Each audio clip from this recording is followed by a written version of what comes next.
Have you ever heard someone make a claim so ridiculous, the only thing you're left to do is be like, well, okay, I'm willing to hear you out, I guess?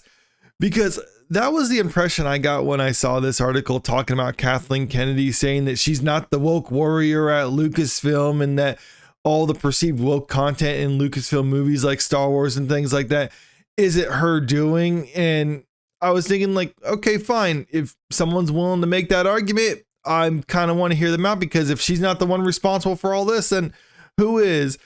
Unfortunately, I don't think this article makes a really good argument on her behalf. And in fact, it kind of contradicts some of the previous statements made by Kathlene Kennedy, which I will get to in a moment. But first, let's hear what they have to say. Lucasfilm president Kathlene Kennedy took plenty of backlash from much of the Star Wars fan base due to her advocating for diversity, but she may not be the woke warrior some believe her to be at Disney. The popular adult animated series South Park even released a special that featured Kennedy in a satirical manner as the face of the woke community at Disney, claiming that she only makes decisions to pander to everyone. I mean, it is true that they make decisions to pander to everyone, but that's a lot of the problem with the entertainment industry as a whole. Maybe it's not reserved specifically to Kathleen Kennedy, but still, that is an issue that happens. The upcoming Disney Plus series, The Acolyte, has also been subjected to the same criticism due to it featuring a female writer, director, and showrunner, Leslie Headland, and putting much of its focus on female characters. People aren't saying The Acolyte is woke because it has a female showrunner or female representation in it. They're saying it's woke because Leslie Headland herself has basically said that it's woke. She said, like, pretty much in every interview regarding The Acolyte that she was trying to include representation for females and LGBT people and other things like that. And having representation isn't necessarily woke in and of itself. What is when that takes the forefront of the creator's mind, because that means telling a good story or telling something that the fans will enjoy falls by the wayside. They're not interested in telling a good story or staying faithful to the lore of the franchise. They're interested in pushing their agenda. And when you do that, the story's gonna be lacking, and that's what people pick up on. So when people say they don't like woke content, it's not necessarily saying they don't like representation or they don't want female characters. They're saying they want to have a good story first and foremost, and if you can weave that other stuff in there, then all the better. There's lots of properties that have done that successfully, but those creators are also the ones trying to tell a good story first and foremost. According to Matthew Bellini via the Town podcast, Lucasfilm president Kathleen Kennedy isn't accurately portrayed by some fans as being the face of diversity at Disney. And I think it's fair to say that she's not the face of woke at Disney, because the fact of the matter is pretty much everyone is like that over there.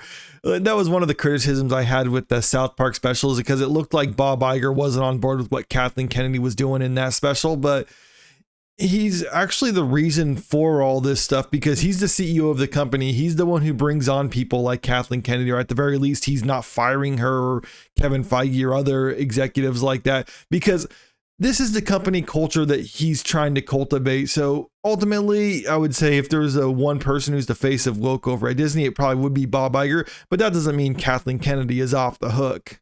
Some go as far as to call Kennedy woke, but Bellini revealed that these claims aren't accurate. He specifically stated that she's not known as the woke warrior at the company and frequently even has to be convinced to include a lot of the diverse elements.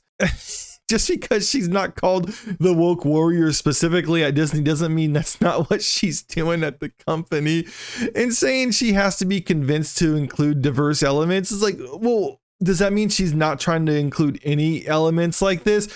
Like, take, for instance, a group of people are robbing a bank. One person grabs money from the vault, and on their way out, someone else says like, hey, remember to grab the money out of the registers too.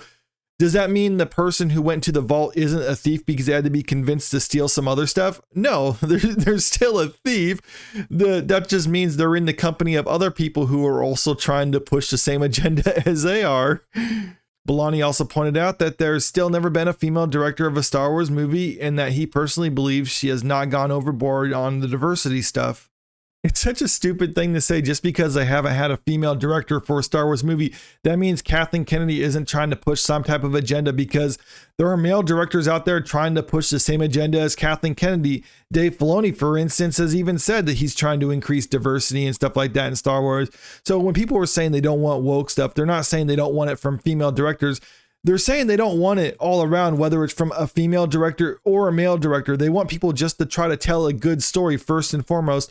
And this is so stupid when you're saying like, oh, I personally don't think she's gone overboard with this diversity stuff. It's like, well, that's fine for you if you don't personally think she's gone overboard with it, but a large portion of the fan base do feel like she's gone a little bit too overboard with that, and she can either continue on with what she's doing or kind of tone it back a little bit. But it seems like if you're looking at the box office results and even just looking at reactions to stuff like the trailer for The Acolyte, a lot of people aren't happy with the direction of Star Wars, so maybe it would be wise on their part to try to tone this down. Now, I will fully admit that there are people who are overly sensitive about this sort of thing. Whenever they see a strong female character or a gay character or something like that, they automatically think that means woke, and a lot of that could be attributed to the jaded nature of the industry and how they've been trying to just force feed that to us for quite a few years now. But I will say, just because there's a strong female character or a gay character or even a trans character or something like that, that doesn't necessarily mean the property is immediately woke. It's just a matter of whether they're trying to shoehorn in that diversity hire for just the sake of it. And that's what I mean when it's a diversity hire. There's no rhyme or reason why they have this character like they do. They're just doing it just because they're trying to push some type of agenda. Sometimes that doesn't really take too much away from the overall story. Other times it really does interfere with the story, and that's the stuff that we need to call out. As previously mentioned, some fans believe that the modern state of Star Wars has been dominated by female actors and executives just for the sake of diversity. While there may have been a lot more females in executive roles and as lead actors recently, those claims can easily be disputed and entirely brushed off.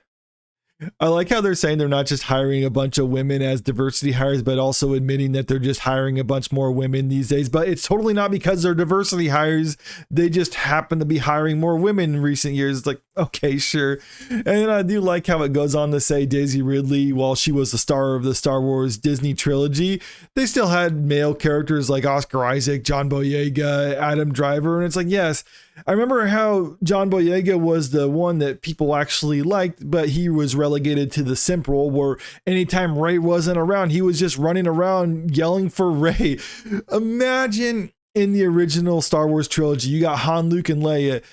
Anytime Leia was outside of eyesight of Han, he just starts panicking and running around yelling Leia, looking for her like a complete simp. It's like, that's pretty much what they did, and saying like, oh yeah, that's a strong male character. If that's what they think a strong male character is, and that really does go to show what they think of males. But kind of going to this other article from Deadline back in 2022, because like I was saying, the whole point of that was to say like Kathlene Kennedy isn't trying to push a woke agenda, but listen to what she says she wants to do with Star Wars in her own words. As women, artists of color, LGBTQ, and differently labeled artists and producers, we have fought for and won a place at the table, propelling our community towards more inclusive, diverse, richer, more sophisticated, and nuanced sense of responsibilities for social, racial, and economic justice. So that's straight from the horse face's mouth.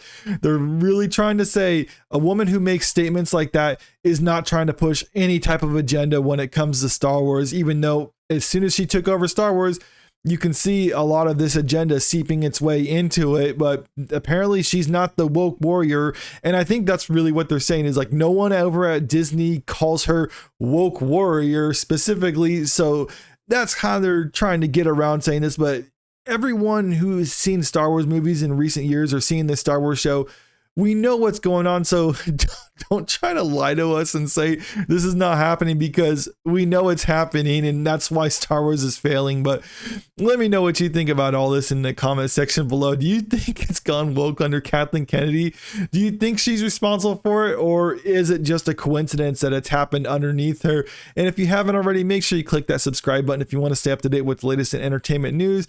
And don't forget to like and share the video because it helps out with the channel. Thank you.